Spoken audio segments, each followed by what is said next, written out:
À 16 ans, elle en déduit qu'elle est homosexuelle. Voici l'histoire de Chloé, une jeune fille de 22 ans étudiante en faculté de droit, vivant avec sa famille à Rochelle, une ville moyenne de France. Il y a quelques années, Chloé a failli virer dans l'homosexualité. Toute petite, elle se sentait plus garçon dans sa peau de fille en s'affirmant avec un caractère masculin. Dès petite, j'étais très garçon manqué. J'aimais pas les jupes. Je trouvais ça pas pratique, je trouvais ça complètement débile. J'aimais pas les robes, j'aimais pas le maquillage, j'aimais pas avoir des tresses et tout. Je voulais une queue de cheval et puis c'est terminé. Le reste, ça me saoulait. J'avais vraiment un caractère qui était pas féminin, qui était pas le caractère de la petite fille toute gentille, tout ça.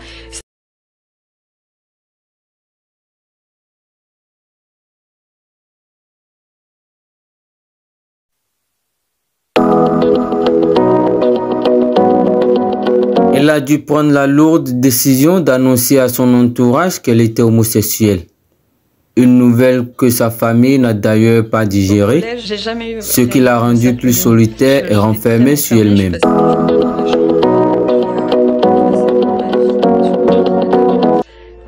Mais la rencontre avec une bande d'ados va l'éloigner de son écran.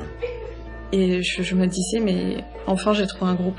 C'est pas trop tôt. Un groupe comme moi, qui mettait pas forcément de maquillage, qui s'habillait avec des pantalons et pas forcément des jupes ou des robes.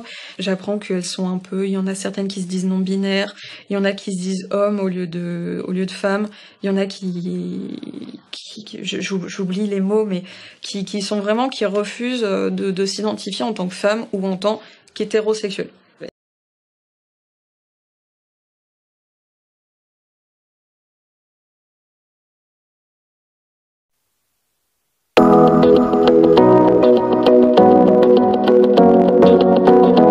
Alors, cette orientation sexuelle de Chloé est une anomalie ou la cause d'une mauvaise éducation?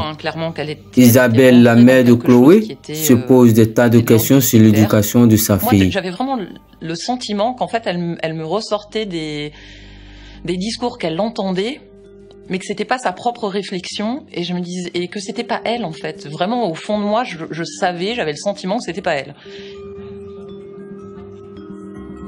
Oui, j'avais cette culpabilité de me dire, mais qu'est-ce que j'ai mal fait dans mon éducation que je lui ai donnée pour qu'elle ne soit pas capable de se rendre compte qu'elle est sous emprise.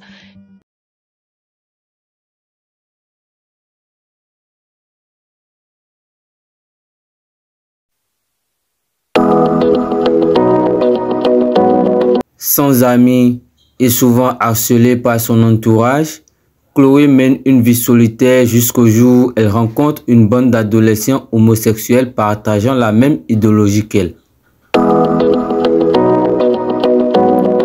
La vie de Chloé bascule subitement suite à sa rupture avec son petit ami transgenre qui la quitte sans raison valable.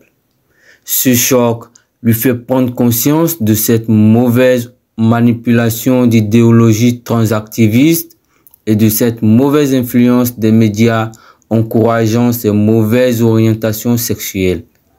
Chloé s'accepta en tant que femme, fait la paix avec les siens, désormais mène une vie amoureuse aux côtés de Sylvain. Des mesures devraient être prises afin que les parents soient plus fermes dans l'éducation de leurs enfants, surtout mineurs, afin qu'ils ne commettent pas des actes regrettables pour leur avenir.